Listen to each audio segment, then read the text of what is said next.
If you're looking to change up what you pair with rice, pasta, or even put into a taco, I have the perfect solution for you here. This is my version of a picadillo, a dish that is very popular in Latin America and the Philippines. I made mine with beef, but you can make yours with chicken or turkey breast if you'd like to keep those bites and points down. But if you want to see how this dish is made, stick around because it's coming up next.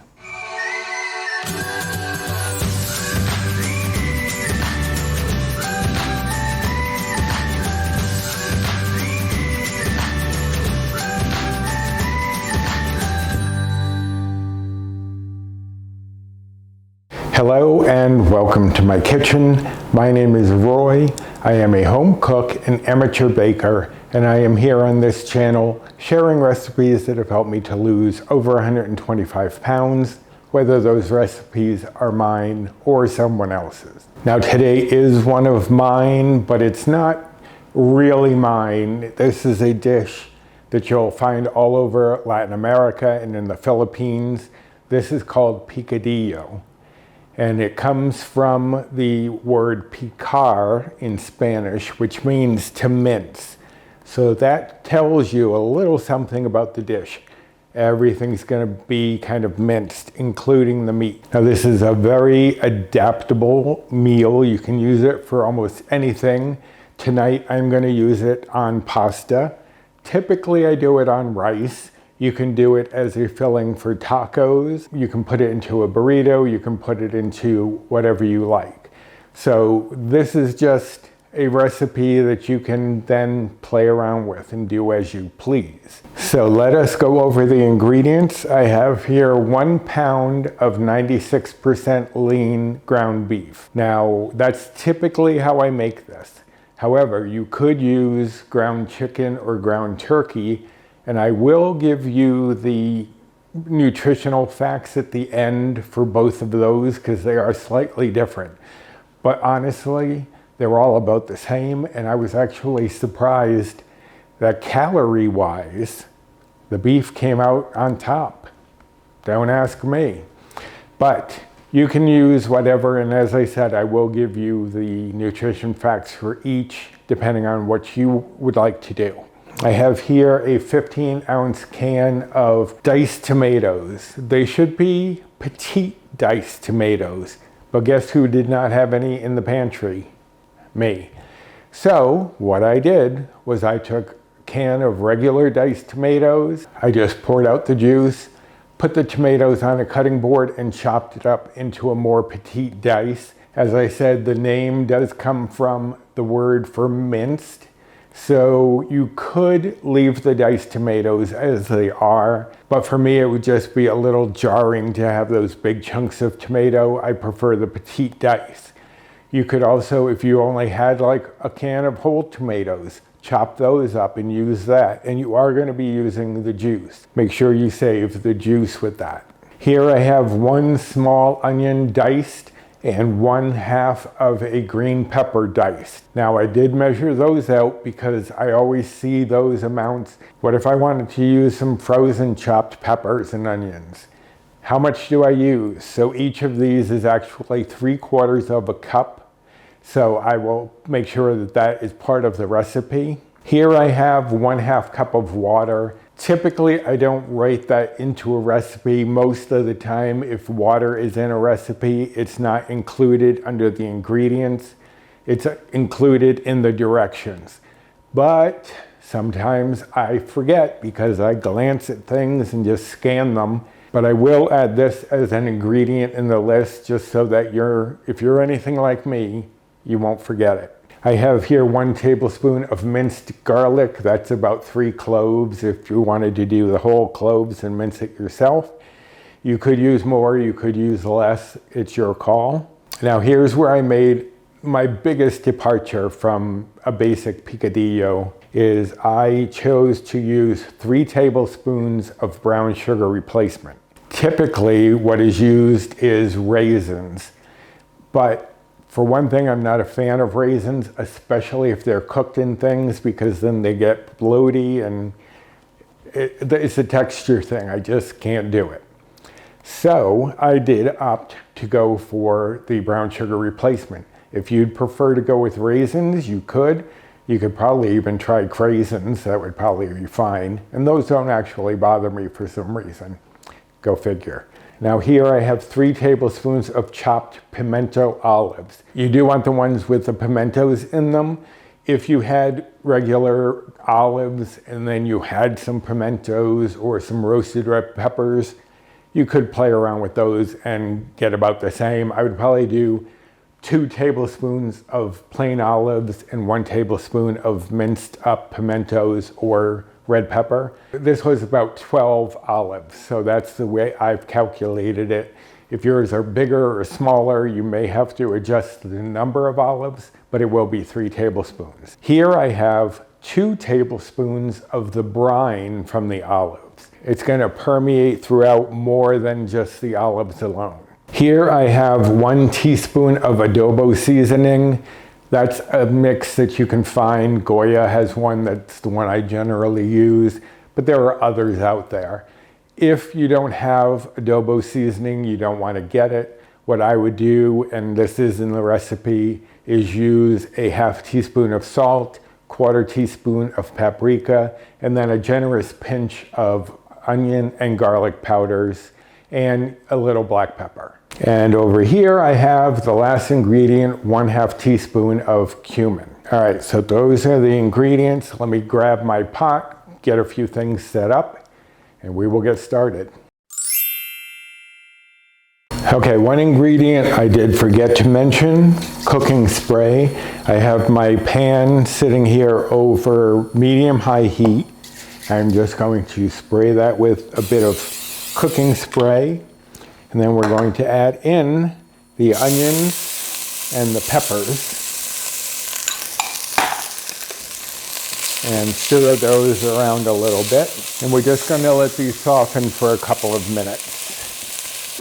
Okay, so these veggies have been cooking for about 2 to 3 minutes. I've been stirring them frequently. You can see they've gotten a little bit of color.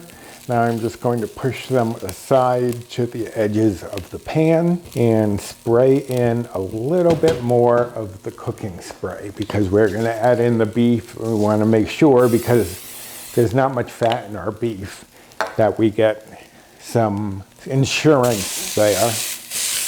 And I'm going to flatten this out, try to cover up the bottom of the pan as much as I can. And what you're going to do as it's cooking, you're going to keep chopping it up because the meat is going to be minced. So you want it in small little bits. So as it's cooking in here, we're just going to keep chopping it smaller and smaller and letting it cook. This will probably take about 3 or 4 minutes, and then we will move on. Okay, so it's been about 3 minutes and I've minced it up fairly well. You don't have to go too obsessively crazy about it, at least in my opinion. That looks good right there. So I'm going to add in the garlic, stir this around, get that fragrant. It's going to take about 30 seconds or so, and push down anything you have up, climbing up the sides. Also, I forget to mention, you do want to have a lid for this pot because we are going to cover and simmer this for about a ½ an hour. So make sure you have a pot for whatever lid for whatever pot you're using. And that's good. I can smell that garlic. Now everything else is going to go in.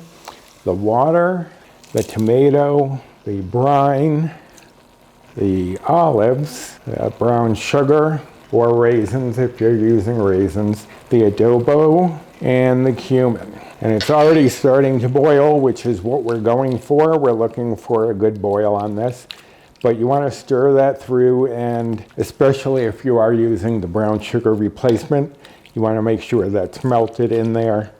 We're just going to bring this up to a boil. Once it gets up to a boil, we are going to reduce it to medium-low, cover it, and let it sit and cook for ½ an hour. Okay, so we've reduced the heat to medium-low. Now I'm going to partially cover it so that there is a little gap at the front and back to allow some of the steam to escape and for the liquid in here to reduce. So we're gonna let this simmer for about half an hour, and then we're gonna be done. That's it, except for whatever sides we wanna make. But partially covered, half an hour, and I'll be back with those nutrition facts. Okay, so it has been half an hour and our picadillo is done. Now, some picadillos do have potatoes in them, so you could have chopped up a bit of potato and put that in here. You could add a little bit of tomato paste if you prefer something a little more tomato forward. But there you have it, my version of a picadillo. Now, as I said, this is great on rice. It really soaks up all those juices. You can put it on pasta, which is what I believe I'm gonna be doing tonight. I've been having a little back and forth whether I'm going to go with rice or do the pasta.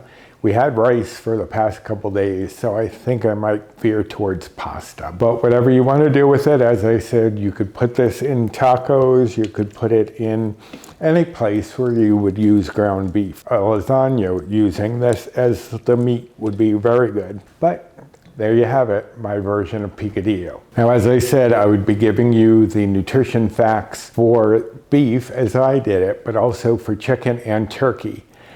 And the surprising thing is, even though this is higher in bites with the beef, it's actually the lowest in calories.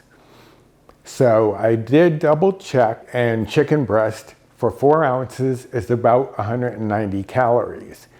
96% beef is about 150 calories. So who knew? But for my version, as I made it here with the beef, this is going to be 3 bites a serving. This does serve 4. And if you are following calories, the calories would be 198. And if you're following macros, the fat would be 7.1 grams. The carbs would be 15.6 grams. The fiber would be 1.4 grams. And the protein would be 25.3 grams. And that's for a serving of 4. And again, that's as I made it here. Now, for the macros of the chicken and the turkey, the carbs and fiber do not change. The carbs will still be 15.6 and the fiber will still be 1.4 grams. So those don't change. So when I give those facts, you'll see the carb and fiber on there, but I'm only going to mention the other 2 that did change. So if you were using chicken breast, this would be 0 bites for 1 serving. If you're following calories, the calories would be 228. And if you're following macros, the fat would be 4.6 grams and the protein would change to 27.3 grams. Now, if you're doing turkey breast, it would still be 0 bites for 1 serving, but the calories would go to 202. So turkey breast is actually lower in calories than chicken breast. Who knew? Well, I'm sure somebody knew, it just wasn't me. Now, if you're following macros, the fat for turkey is the same as the fat for beef, 7.1 grams. And the protein would change to 27.2, not that much different than the chicken at 27.3. So there you have it, my version of picadillo. If you'd like to try it yourself, I will have the recipe link down below in the description box. Down there, you'll also find a link directly to the blog and a few other links, including my social media. So check out the other items in the description box while you're down there. And you know the deal. Like, subscribe, comment, share, and until next time, bye.